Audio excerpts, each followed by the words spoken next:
Dave Isaac has the Flyers and Avalanche covered tonight at the Courier Post online. He's also trying to get all the info he can for the NHL trade deadline, which happens tomorrow.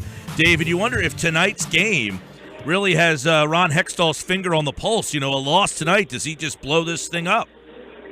Well, you would think so, Mike, but, you know, the Colorado Avalanche team is by far the worst team in the NHL. You look at the Flyers' goal differential, and it's pretty bad. It's minus 27 or minus 30. Well, the Avalanche are minus 80. So, I mean, if you lose to this team, which is also playing its backup goalie tonight, you've got more problems than just selling off a couple pieces at the deadline. The Flyers have been a completely inconsistent team. We've talked about that all season long, and it still rings true today. But this is one of those where it's not even a must-win situation.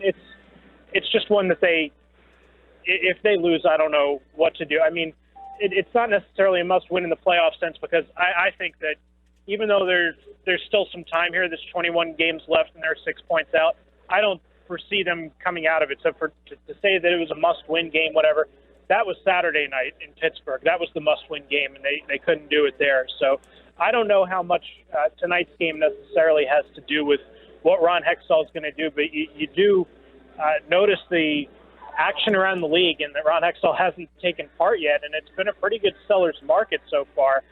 This isn't supposed to be a great deep draft by any means, but there are teams giving up a lot of draft picks, and that's what Ron Hextall likes to gather up. So it is kind of a head scratcher right now why he hasn't done anything yet, but I'm paranoid at a baseline level, so I can at least tell myself I don't think there's anything happening tonight until at least after the game. But it is interesting to watch everything else going on around the league, and Ron Hextall, for now, sitting out. Maybe if they put some coffee out in Pittsburgh, the Flyers would have been awake.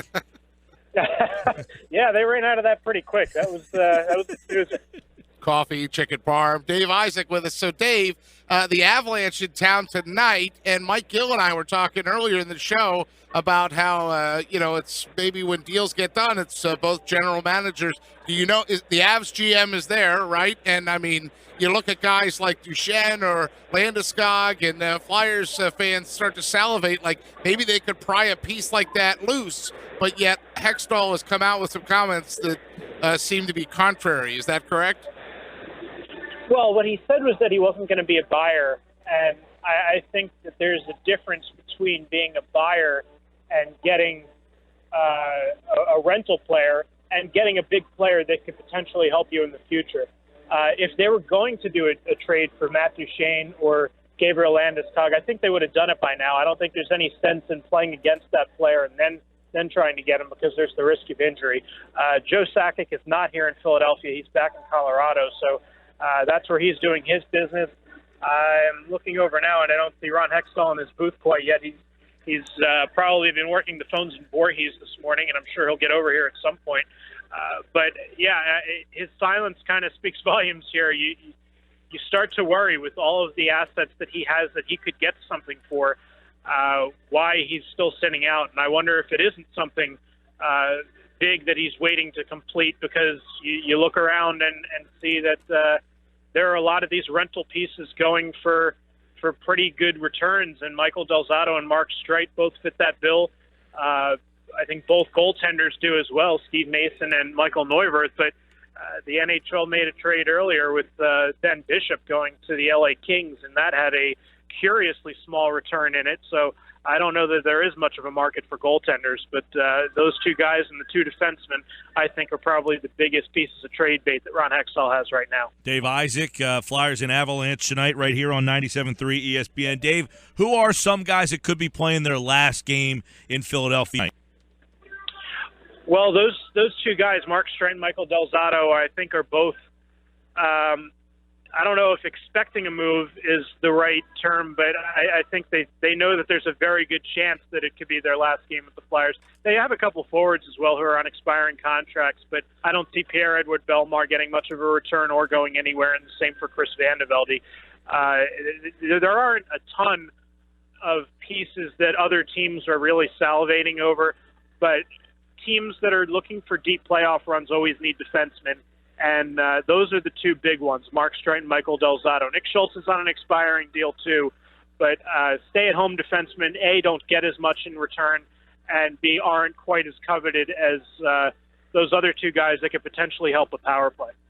Mason in goal tonight, just because Neuvirt's played 7 in a row, or because Neuvirth didn't take advantage of his opportunity? Yeah, I think there's a little bit of both going on there, but Michael Neuvirth didn't play great the other night outside against the Penguins. 3 of those 4 goals probably stoppable. I think that was probably the biggest thing. I mean, if Michael Neuvirth goes out there, shuts the door, shuts out the Penguins, absolutely Dave Haxall rides him again tonight. So I think it probably has more to do with not taking advantage of the opportunity in Pittsburgh. Dave, the guys that are waiting in the wings, the names that you hear the most, because the Flyers, clearly one of their problems this season is 5-on-5 play, but another problem with them is they just don't have those guys that can put the puck in the net, like those snipers that you see everywhere else around the league. Who are some of the people at the minor league level that will maybe help the Flyers sooner rather than later?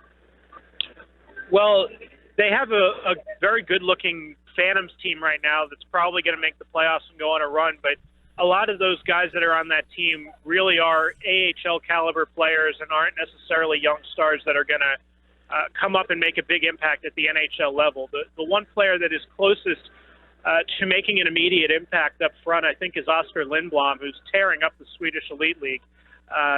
He's very close to leading that league in scoring. He might be 1 or 2 goals off at the moment, but he's had a huge season.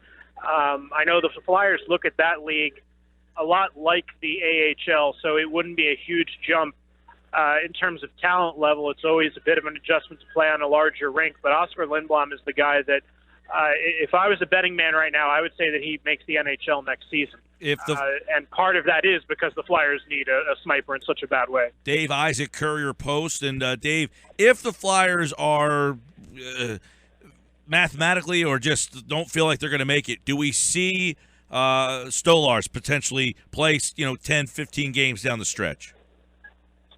No, I don't think so.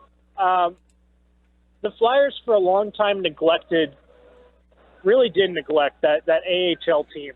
And the Phantoms haven't made the playoffs since they were located in Philadelphia. So they really want to end that playoff drought and have a very good showing in the AHL and the Calder Cup playoffs.